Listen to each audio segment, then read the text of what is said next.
Hey guys, it's Mike Barnes, the financial first responder. Good evening and happy February the 12th, 2024. Hey, have you ever asked your question, why do poor people stay poor? We're going to dive into that tonight since it's Black History Month. This is a segment that I've been wanting to train on and talk about based off of our history and what we have gone through in America. For those people who are not African American, I will um, address some of the myths and I will talk about some of the things that have happened in our community. But you could probably learn something from this episode as well. So, without further ado, let's get started. Our agenda tonight, we're going to talk about 7 topics. They're going to be the lack of education, limited job opportunities, low wages, financial instability, health challenges, lack of social capital, and systemic barriers. Now, some of you may be wondering why I have this topic now. We're in 2024. Isn't life fair for everybody? No, it's not. The reason why some individuals remain in poverty can be complex and multifaceted, and it's important to recognize that each person's situation is unique.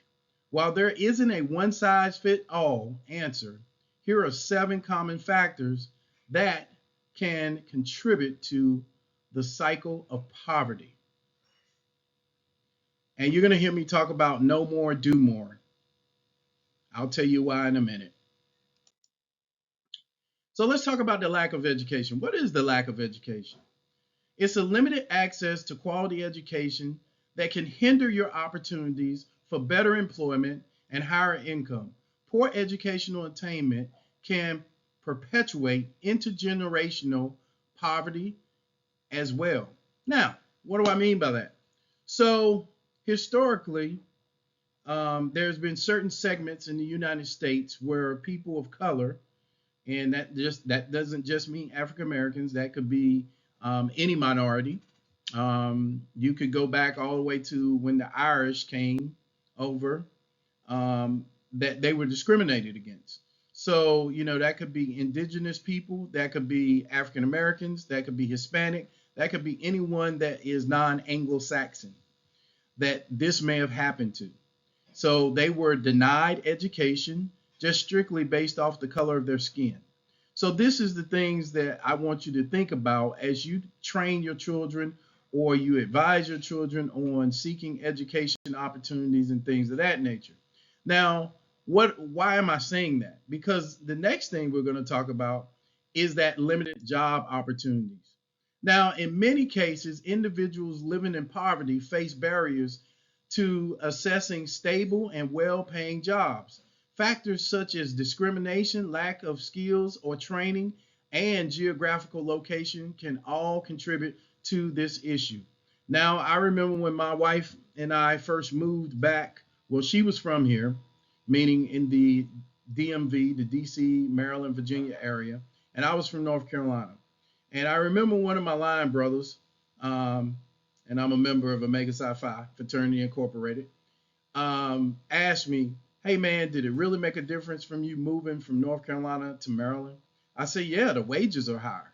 And at that time, I had been subjected to some forms of racism in the financial community, and I won't name the actual organization or institution, but they had some people that did not like me because of the color of my skin. Imagine that. And that was in the early 2000s. So yes, it's 2024, and yes, civil rights was passed in 1968, thereabouts, and we still have issues yet today. So with that said, how does that affect people of color? Well, what are you talking about, Mike? I don't really understand because maybe you're not African American, maybe you're not Hispanic, maybe you're not indigenous in population, maybe you're not a minority coming from another country. What am I saying? What I'm saying is it affects low wages. Even when employed, many people in poverty struggle to earn a livable wage. Jobs in low skill sectors often offer minimum pay and fewer benefits, making it difficult to escape poverty despite working full time. Now, what I've heard people talk about is minimum wage is too low. I've heard that people are saying, well, jobs are not here in America, they're going overseas. One thing that I will tell you is this, that depending on your skill set and depending on who you are as a person, you can turn that around. You have to think positively, but you do have to understand a good day's work does not always mean a good day's pay. So, know more, do more. You need to work on your certifications. Let me explain this as well. Just because people go to college doesn't mean that they're going to get out and make money. There are a lot of people that go to college getting in a lot of debt and then they can't pay for their bills because their college loans are too high. Now, you may not believe that, but guess what? There are some professions in the United States that actually pay great wages depending on where you live in the United States. Firefighters, police officers, electricians, plumbers, um, teachers. It just depends on where you are located. Now, if you're in the central part of the country, wages may be lower, but if you're in the East Coast or West Coast, uh, pay may be higher. Those are the things that you need to think about when you're educating yourself or you're allowing your children to pick said professions. Financial instability. That's the next thing. Now you'll notice that I have a table and a chair and several books on the table. What you need to also notice is that each one of that this table has three legs, and most chairs have four legs. Why? For stability. Most people who are impoverished have the following: without access to affordable banking services or financial literacy resources, individuals individuals may struggle to manage their finances effectively. This can lead to a cycle of debt and economic insecurity. So, what do we have here? In our school system, they do not teach financial literacy. They teach you how to count. They know that you know how to add, subtract, do multiplication, division, and you may understand some different things about algebra, but they don't really relate them to how it's going to help you save and invest and get out of this financial trap. Remember, it's not how much you make, it's how much you keep and where you keep it at. So, what is another problem that people who, why poor people stay poor? Well, this big one was addressed when President Obama was in office. And then, you know, people kind of wanted to make it disappear because it made people or it held people responsible for other people. Health challenges. Now, what do we mean by health challenges? Poor health can exacerbate or it can change or allow people to stay in poverty. Why? Because by limiting individuals' ability to work, increasing medical expenses, and reducing overall productivity, limited access to healthcare services can further exacerbate, and I always mess that word up, these issues. Now, I'm just going to say it like this. If you're working a job and the job has less than 20 people in the organization, well, let me put it this way. Most small businesses have less than 15 people and they make less than $50 million a year. Most small businesses. Now, in high in hindsight, what does that actually mean? If you have a smaller employer where your health insurance is based off of a certain amount of people, you're going to pay more for insurance. If you work for a bigger employer who has multiple people that work, then you tend to get better rates. Hopefully, you understand that. Now, understanding that, I will say it this way. If you're a woman in childbearing years and you work for a corporation or a small firm that has mostly women than men in it, your premiums for your health insurance will be higher. Why? Because typically women and children tend to go to the doctor more than men. And I'm explaining it that way, not to say that you shouldn't go to the doctor, but that you should be aware that when you seek job opportunities or you seek better career choices, your employer and the size of that employer does matter. Now, with that said, what am I trying to say to you?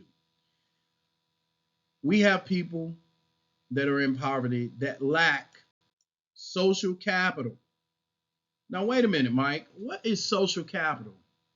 Networks of social support and connections can play a crucial role in accessing resources and opportunity. Individuals from impoverished backgrounds may have limited social capital, making it harder for them to access assistance or find employment through referrals. Now, I remember when I was in college, I did some temp services. I had a career office at the local college. But for those people that didn't go to college, they had the unemployment office or the employment office that they would go to. And I actually went there as well to find employment. And a lot of times they wanted to know what were your skills, what were your sets, skill sets, or your abilities to do certain things. And there's a lot of programs out there that you can find out about by going to the employment office or by actually being in college and going to your career centers, or by doing internships, whether you're in high school or you're in college. There's plenty of places that you can get resources and information. You can go to your local public library. You can actually get information that will give you the tools, or at least give you opportunities to get the tools to make you successful. But this last one has really plagued minorities. And we've seen some decisions recently where affirmative action was challenged um, at universities. And so, I'm just going to be blunt and honest with you. We still have a problem with this in 2024, whether you believe it or not. And that is systemic barriers. Now, you may say, Mike, what is systemic barriers got anything to do with me? Well, the structural factors such as the systemic racism, gender inequality, and social discrimination can create additional barriers for individuals living in poverty. These systemic issues will perpetuate, oh, excuse me, will perpetuate, excuse me, there you go, inequality and make it harder for marginalized groups to break the cycle of poverty. I say that again. Because people may look at you and may not like you because of where you come from or what you look like or what you identify yourself as, or who you are in general. You may not get the job. There used to be a time where people owned their own businesses and they did their own thing. But as we changed in our society, people wanted to have more and wanted to be accepted, so they confined and got rid of their companies or their businesses and went to work for someone. In 2024, if you don't have a side hustle or some type of gig, you might want to start thinking about that, because during the pandemic, they call that the Great Recession, or the Great Resignation, I should say. A lot of people were like, well, wait a minute, if this company doesn't care enough about me, why should I stay there? And so I'm telling you, start thinking about some of the reasons why you should maybe have that side hustle. Go back and get a certification. Get another degree that is marketable. right? Um, I got my degree in biology with a minor in chemistry, and then later I went and got a master's in business administration and finance because I felt like um, I didn't want to do the job that I actually trained for. And thank God I didn't because I went into finance. And so I had to retool myself. The military allowed me to retool myself, and it has paid off great in dividends to me and my family, or my family and I. So, in summary, what we're talking about is addressing these underlying factors that requires a comprehensive approach that involves policy change, community support, individual empowerment initiatives by addressing systemic issues and providing opportunities for education, employment, and economic stability. It's possible to break the cycle of poverty and create a more equitable society. Now, I'm going to say it like this. That sounds real good, Michael, Mr. Barnes, but I am right here, right now, and I'm going through this. And I can tell you 4 words that makes a difference and have made a difference to me. No more. So no more. Do more. People say to me all the time, well, you're always busy, you're always working. Yep, because I don't want to always be broke. I thank God that I have the ability to work and take care of my family to the best of my ability. If you want more, you got to do more. To do more, you must know more. As Dr. Myron Golden says, be, do, have. You got to become and then do to have more. So, with that said, I want to thank you for allowing me to talk to you today. Please like and subscribe, and actually go in and click the link below or paste it in your toolbar and take the COMRA, which is the color of money risk assessment. And the reason why I want you to take it is because I want you to know exactly where you are financially when it comes to investing. It will come to me or my staff members. We will look at it and we will basically reach out to you and see if there's some way we can help you with your investment choices. Until we talk again, God bless. Mike Barnes, the Financial First Responder. Please like and subscribe and share this video.